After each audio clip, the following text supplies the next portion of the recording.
minutes only. ترتيب الحكي. أنا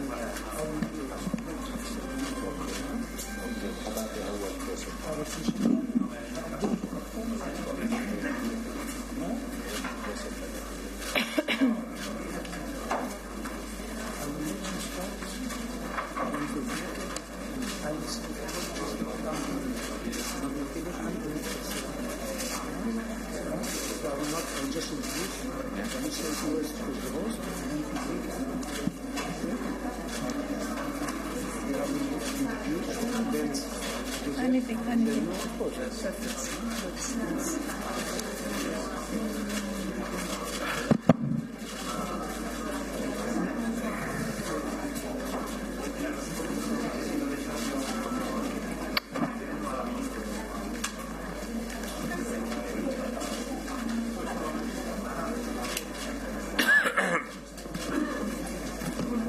Ladies and gentlemen, I'm extremely excited.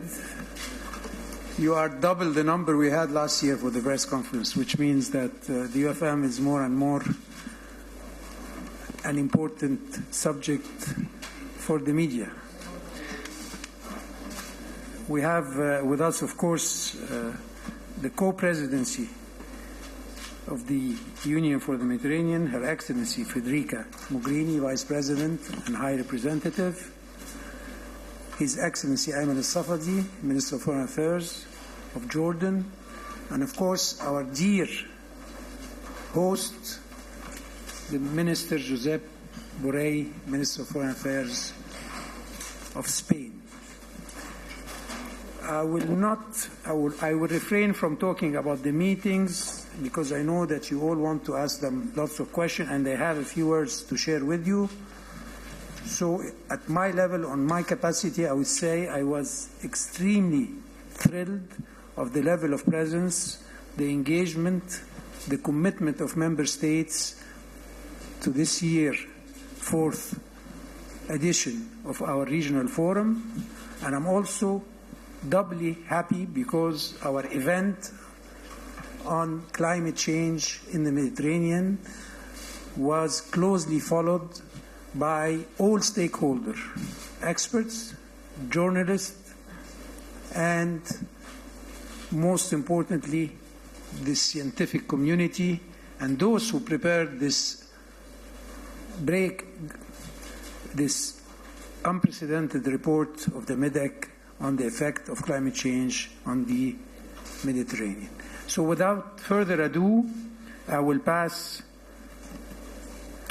the floor, if I may say so, to my very dear friend, Josep Borrell. Buenos días a todos. Bon dia a tothom. Gracias por estar aquí. Gracias por estar aquí, tots junts. Nos hemos reunido de nuevo en Barcelona para hablar de los desafíos regionales. La mejor forma de hacerlo es sin duda el marco de la Unión por el Mediterráneo, que es la única organización, aparte de las Naciones Unidas, en las que se pueden dialogar y cooperar todos los países mediterráneos, tanto los árabes como Israel y la Unión Europea en su conjunto, mediterráneos o no.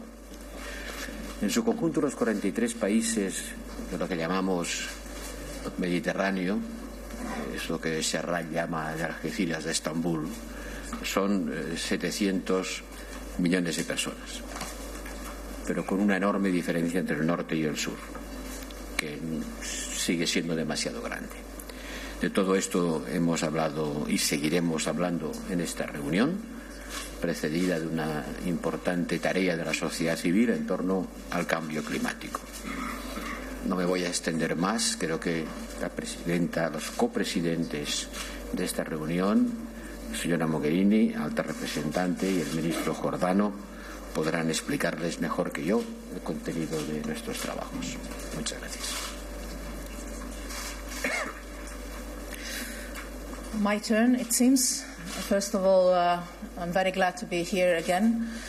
If you allow me to start on a personal note, this is the 4th regional forum, ministerial regional forum we have at the level of foreign ministers. This is also my fourth and last. And it is for me an element of personal satisfaction, the fact that we have managed in this last 4 or 5 years, together with Jordan and the Secretariat, and always with the gracious hospitality of Spain, to revitalize the ministerial level of this Union for the Mediterranean in times when it seemed to be almost impossible to gather foreign ministers of countries that share the same geography but very often don't share the same politics around the same table. And I think that this has been an achievement in itself, and today's meeting is yet another demonstration of this. Because the success of this mechanism is that it focuses on common interests, in common opportunities, and in ways in which practically different players, different stakeholders, not only governments but also civil society, can overcome political obstacles and put the people of the Mediterranean region at the center of our common action. I believe this forum has helped us in these years to share, to develop a sense of shared responsibility, knowing that not everything is on the table. I'll be very open on that. Don't expect us to solve all the problems of the region. Unfortunately, this region has quite some problems, conflicts and crises, but also problems related to economic development, access to employment, equal opportunities, climate change, environmental issues, and the list could continue. Trade, South-South trade, one of the main impediments of the economic development of North Africa, for instance. But this forum has been, in these years, and has proven to be already now in this four editions of this forum, and today again, a useful tool to address some specific issues with so many projects that we are doing under the label of the Union for the Mediterranean, but also creating the environment, the political channels, the approach of coming together and listening to each other that can also pave the way to creating better conditions for solving, where it can be done in relevant fora, the crisis of this region. We decided today to focus particularly in this coming months on environment and climate change, where you know that the European Union has always been leading, not only with words and political statements, but also by example and resources. And you know that the incoming European Commission is putting climate change as one of the top priorities, if not the top priority, of its future action. It's not for me to elaborate on that, but you know that the European Union feels a very strong sense of responsibility in building global alliances to implement, for instance, the climate change agreement that was agreed in Paris, and to help the global community face this challenge. But also we decided to continue to focus on trade, investments, job creation, in particular for young people and the empowerment of women, economic cooperation, digital economy, research and innovation, infrastructure, energy, civil protection, tourism, and the list will continue. So very practical things that have an impact on the life of so many citizens across the Mediterranean, east, west, north, south, and in the entire European Union. I mentioned women and youth. Let me underline that they are not only the beneficiaries of so many of our projects, but they're also crucial to the success of the projects themselves. They are the players, the actors of change around our common sea, and this is why the Union for the Mediterranean Action puts them most often at the center of our work. Let me conclude, because I know we are four, and as this is my fourth press conference in this format, I know very well the frustration of having us speaking so long and then very little space for you to ask questions, so I'll try to be short. Let me just say that I mentioned the fact that this is also a forum that facilitates contacts that can create the conditions for better addressing the crisis and the conflicts of the region. This is not the forum that is expected to solve them itself, But it is a place where we reaffirm our principles, we reaffirm our common positions, we try to build bridges. And in particular, during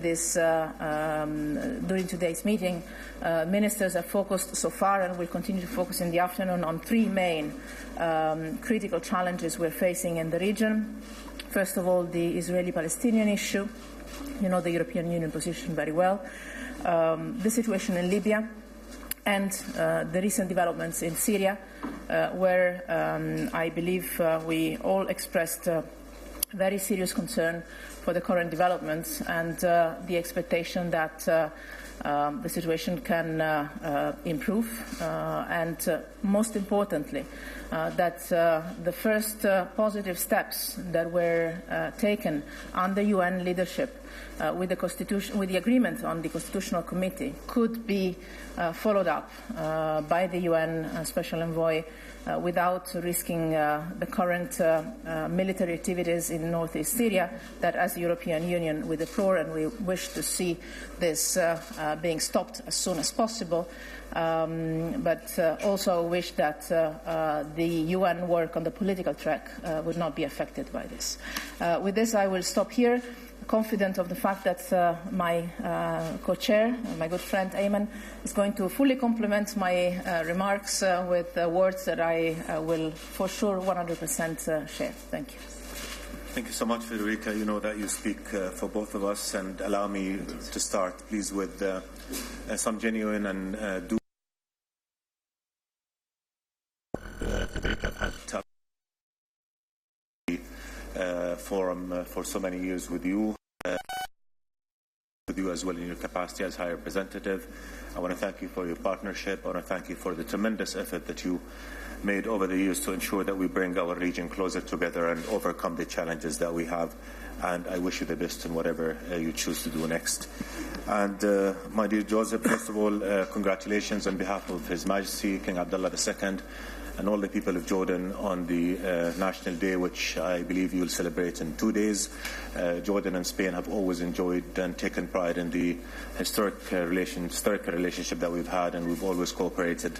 So heartfelt congratulations on that. And again, congratulations on your new position. I look forward to continue the partnership that we've had, the very solid partnership that have done a lot of good work in our, again, joint effort towards our joint objective of realizing peace and stability and overcoming the crises that affect our one region. So congratulations, and I wish you the best. And I also want to thank Nasser and your team for the wonderful job that you've done putting together this conference and the one before. Our gathering here, the forum here, is a very good example of how effective and needed multilateral work is. It is also a message that we're committed to multilateralism, and we're committed to working together to address the many challenges that face us. As Josep said, we're a huge region, millions of people. We have a lot that is in common. We must build on it. That is our history. That is our common civilization. And we have our differences. And these we need to accept and respect and see as a source of enrichment, a source of great will for all of us to benefit from. If history has taught us anything, it is that we cannot overcome challenges unless we work together. We cannot seize the many opportunities that our region offers unless we pool our resources and move forward. Federica mentioned the very important scope of work that the forum has. In addition to that, we'll continue to work in partnership to address the many challenges. We want to bring stability to our region. We want to bring peace. We want to bring development. We want to create an opportunity. And that we cannot do unless we solve the crisis that we all face. Palestinian-Israeli conflict must be resolved on the basis of a two-state solution. Syria must overcome its crisis, and peace and stability must be reached through a political settlement. Yemen must be resolved. Libya must be resolved. Terrorism, which is a threat to all of us, must be addressed. Enormous challenges, but many more opportunities, and I think together we will be able to continue to try and resolve them. I think we all expressed our positions on many of those issues in the interventions we had during the forum, so we'll say no more and probably just look forward to hearing your comments and answering your questions. Thank you again, my dear friends, and thank you, Josep, for the wonderful hospitality that Spain continues to offer to all of us when we come to this beautiful city. Thank you. Well, our co-presidency and host have gracefully accepted to take a few questions. So please name your organization, please. Thank you, Your Excellencies. I'm Najla Habiri from Al-Sharq Al-Awsat newspaper. My question is particularly addressed to you, Your Excellency, Mr. Ayman SAFADI. Yesterday, we woke up to the news of a Turkish incursion in northeast Syria. Turkey is a member state of the Union of the Mediterranean. Many of the countries that will suffer the potential consequences of this incursion, talking about horrendous loss of life, potential new refugee crisis, are also members of the Union. What is being done from a Jordanian point of view to deal ahead of time with this potential disaster in the making and as a union? Thank you. Thank you. I think we spoke on that yesterday and just earlier today. We urge a halt to this attack on Syria. We believe that there is no military solution to the crisis in Syria. The only way to solve the crisis is a political solution that would ensure the stability of all for Syria and for its region. And in Jordan, we reject and refuse any infringement on Syrians' sovereignty and territorial integrity, and we condemn any action that threatens the territorial integrity and sovereignty. We will continue to work together along with our partners in the EU and in the rest of the international community, again, to reach a political solution that preserves the unity of Syria, that ends and defeats terrorism in Syria, that leads to the departure of all foreign forces from Syria, that create conditions conducive for national reconciliation and the return of refugees to Syria, and that will ultimately, once we get there, will bring security and safety to Syria, to all its neighbors, and we do stress that our security is interconnected. The security of Syria is key to the security of the region, so is the security of Turkey, and so is the security of all of us. So that is the only path that we see going forward. The country has suffered tremendous suffering, tremendous crisis, tremendous loss of life. It's time this tragedy ends, and we all know that the only way to end it is a political solution. So what we need to do is to focus once again on revitalizing all our effort to end that crisis. And refugees, as you said, is an enormous challenge. We cannot afford to see more refugees. I speak from a country that has hosted 1.3 million Syrian brethren. That's almost 20% of our population. We'll continue to do everything we can for them, but I think the only long-term answer is for them to go back to their country once it's safe and once the fighting has ended. Thank you.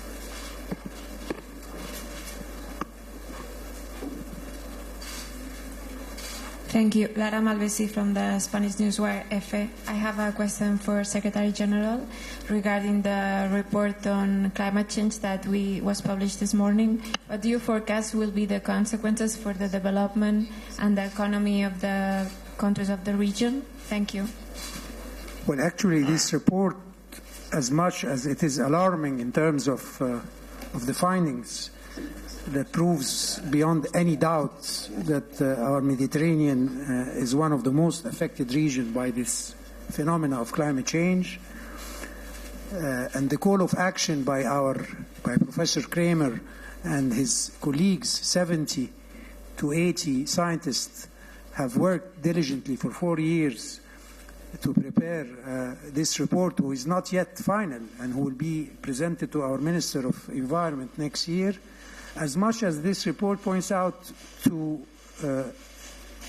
the potential risk in terms of livelihood, in terms of agriculture, biodiversity, quality of life, economic development, as much as it should be a call for action.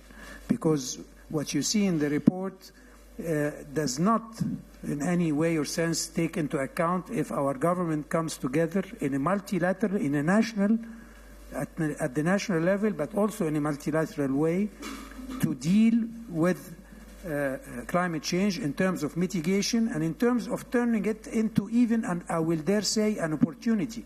Because investing in green and blue economies is today a good investment from an economic point of view and is a generator of employment.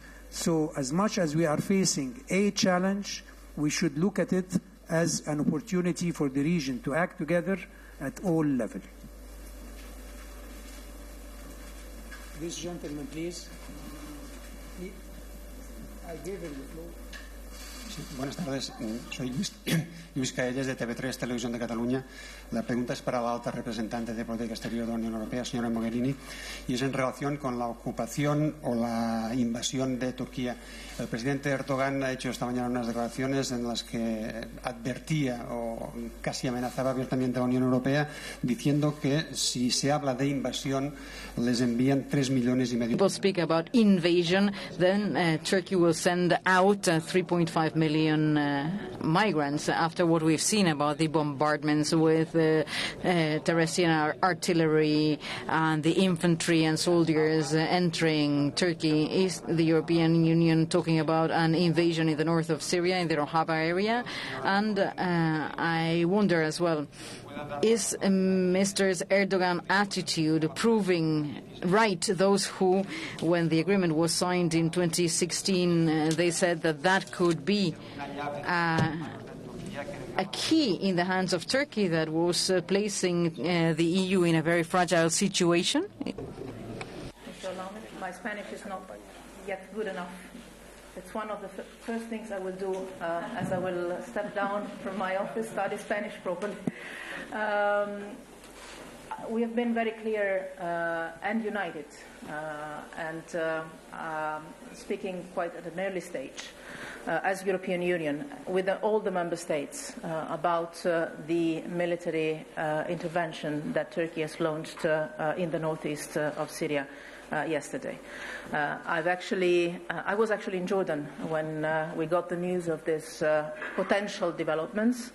We already expressed a very firm position, warning that a military action in the northeast of Syria would have created consequences that would have been very heavy from a humanitarian perspective, from the perspective of displacement of people both inside Syria and outside of Syria. In connection with the activities and the achievements that the anti-Daesh coalition has managed to build, because obviously destabilizing further that area of Syria could have a potential effect also on the fate of the foreign fighters that have been detained in the centers that are controlled in this area. So could undermine the good progress that has been done on the territorial defeat of Daesh in that area. And could undermine also the overall balance in the region even further. And, as I mentioned in my opening remarks, could make the work of the UN even more difficult as they are aiming at restarting, with our full support, political negotiations in Geneva to fully implement the UN Security Council Resolution 2254. So I hope that this start of my answer gives you the sense that for the European Union, is crucially important to focus on the situation in Syria for Syria itself. There is an impact on the migratory flows, clearly, there has been in the past, and this is why we have constantly supported in these years not only the work of the international agencies and the NGOs that are assisting the Syrian refugees in Turkey, and this is the plan you mentioned that we signed some years ago, that finances not the Turkish authorities, but international agencies that are working to support the Syrian refugees that are hosted in Turkey, exactly as we are doing in Jordan and in Lebanon and in other countries of the region that are hosting Syrian refugees. And I said it, I think very clearly yesterday in the European Parliament, I think that we would make a mistake if we were to now put into question the European Union financing to these humanitarian activities that are supporting the lives of Syrian refugees in hosting countries in the region in connection with the activities that Turkey is undertaking from a military point of view, because this money doesn't go to Turkey, go to the agencies that are supporting Syrian refugees. We have to be careful of not making the Syrian refugees victims twice, once of the war and the fleeing, and second time of the lack of funding. And again, look at countries like Jordan or Lebanon, but also Iraq or Egypt, and compare the numbers. Whenever I hear this, I say it in a personal capacity, but whenever I hear that the first victim of the refugee crisis is Europe, well, look around the region and then we'll discuss again. Our position on the military intervention that Turkey is undertaking in the northeast of Syria is clear. We ask Turkey to stop it. We believe the consequences would be extremely dangerous. But again, this has not a connection with the fact that we are continuing to support the humanitarian assistance to the Syrian refugees. And I believe it would be a mistake to link the two things. On the other side, there are other issues that are worrying us a lot. Some of them were also raised today, connected to some of the other Turkish activities in the region. I think of the drillings in the Cyprus exclusive economic zone and other things. I believe it is important to stick to the merit of what we're discussing here. Talking about Syria, we ask Turkey to stop this military intervention, and we believe it is also in the interest of Turkey to do so. I think we can take just a couple of questions because we have to go back to the... Pour Madame Mogherini aussi, après le début de l'offensive de la Turquie qui seront mes... For Ms. Mogherini, Mr. Erdogan said that they intend to displace over 2 million inhabitants. Do we have to review then the agreement reached in 2016? I think the question is very similar to the previous one. When I said, well, first of all, the heads of state and heads of government of the European Union will be discussing this topic next week during the European Council's meeting. We have a Foreign Affairs Ministers' Council on Monday in Luxembourg. We will be discussing not migration, but rather the conflict in Syria, and we will have the presence of the UN Special Envoy, Mr. Persson, and we would like to underscore our support to the political process that, thanks to its mediation, could be possible now in Geneva. So, having said so, the heads of state and heads of government will be discussing other aspects during this week in Brussels at the European Council, and I can anticipate that the President of the Commission, Mr. Juncker, already said at the European Parliament that the support we are currently giving to Turkey, and let me underscore that, as we are supporting also other countries in the region which are receiving Syrian refugees since a number of months or years ago, will continue. We will continue fulfilling the agreements that we signed a few months ago. We signed the last one on the conference on Syria in March this year, where we agreed on a number of accords to continue supporting refugees in the region. Very clear yesterday, and I reiterated the same message in the European Parliament already, that if the Turkish authorities expect the European Union to finance any sort of security zone in the northeast of Syria, their expectations are going to not to be met.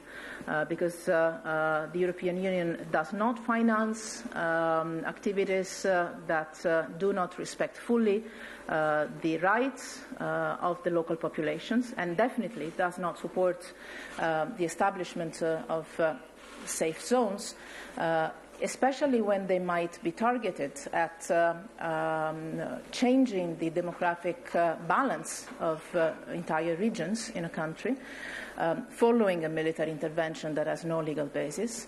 And most importantly, we do not see any way in which such a safe zone could in the future be based on the criteria of respect of the need for voluntary return and safety and dignified return that the UNHCR sets very clearly. So I've said it in many more words than President Juncker has managed to say, but definitely there can be no expectation for the European Union to finance any activity in this such safe zone, also because I have personally my doubts that it would be safe. Aquí, Jordi Bracons de RAC1. Jordi Bracon's RAC-U radio station. Good afternoon to you all. Good afternoon, Mr. Borrell. In a different conflict in Catalonia, in the coming days, the sentence issued by the Supreme Court of Spain will be made known. If the atmosphere in Catalonia is of civil disobedience, would you be favorable to applying Article 155 again, or would you be willing to have the Spanish security forces intervening again in Catalonia, as the head of the police forces in Catalonia mentioned yesterday? And as a high European diplomat, I would also like to ask you about how you will try to manage the role of Catalan embassies or Catalan delegations that Catalan politicians have said they will try to find supports across the European Union in favor of them. Would you prefer to close them down, or how would you deal with that as an EU top officer?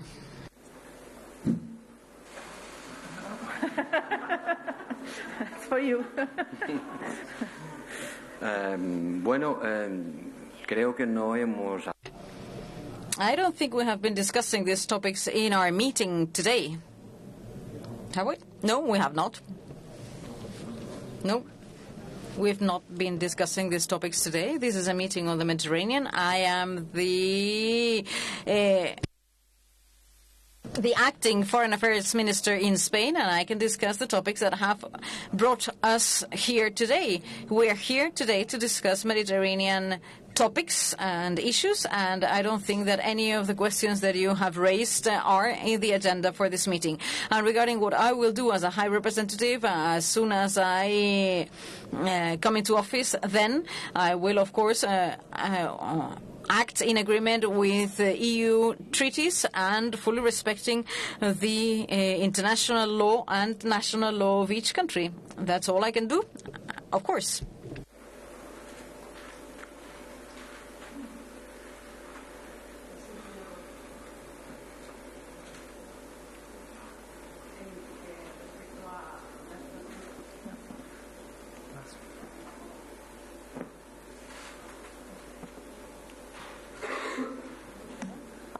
Ahora sí. Sí, yo le quería preguntar. About the situation in Syria, the Spanish government has not made its position public. However, Margarita Robles, the Minister of Defense,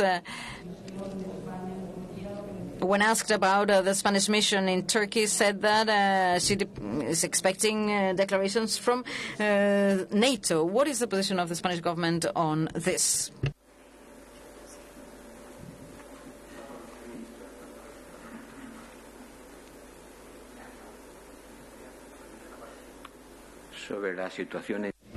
On the situation in Syria, I can only repeat what the High Representative just said.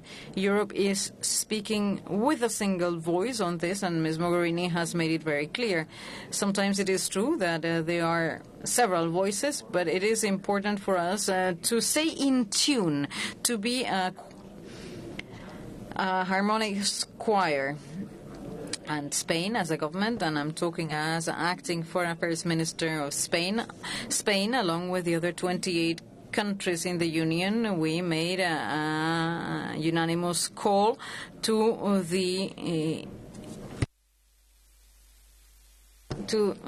having all activities by Turkey stopped.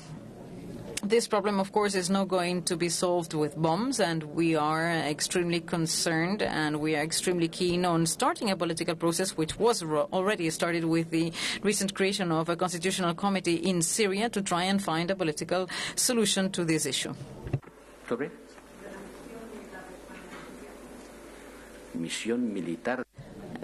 The Spanish military mission in Syria. Sorry, I'm not hearing you. Yes, about the NATO shared mission of Spain, about which the Spanish Minister Robles was asked this morning. Well, the minister has clearly spoken about this topic, and I make her words mine. From the lady from M2, Maroc.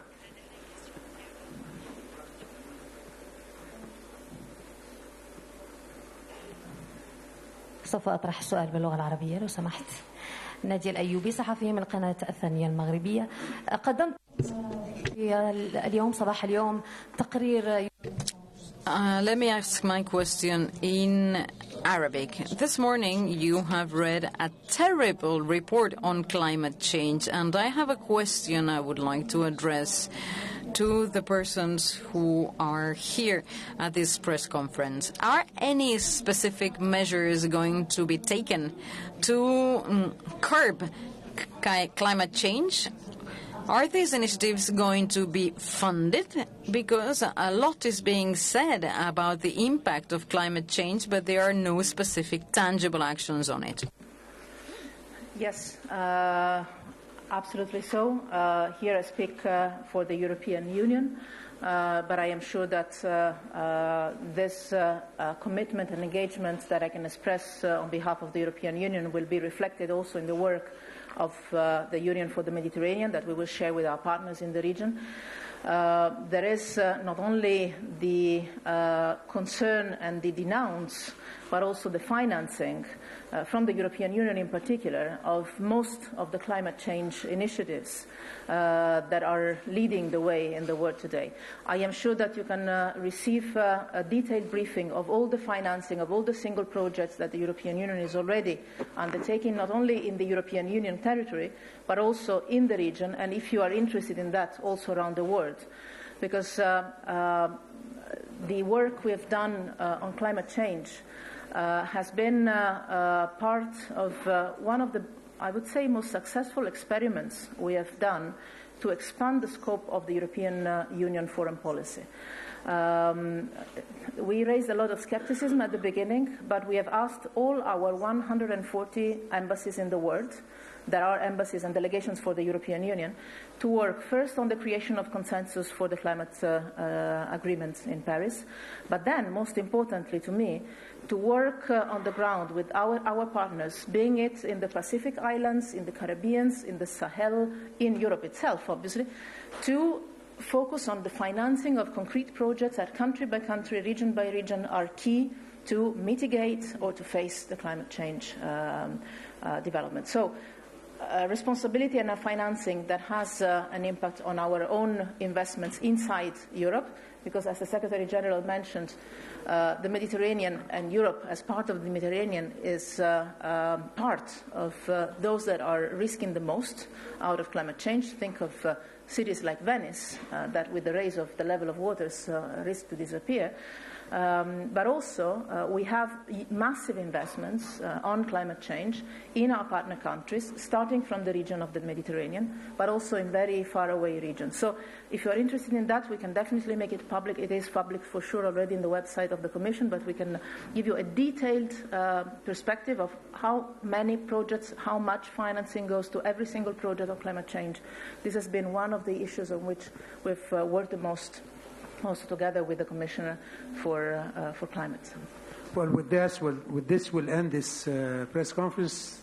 Thank you very much for being with us today, but also thank you, Minister SAFADI, His Excellency Mogherini, and Minister BORRELL for answering your questions. Thank you very much. Thank you.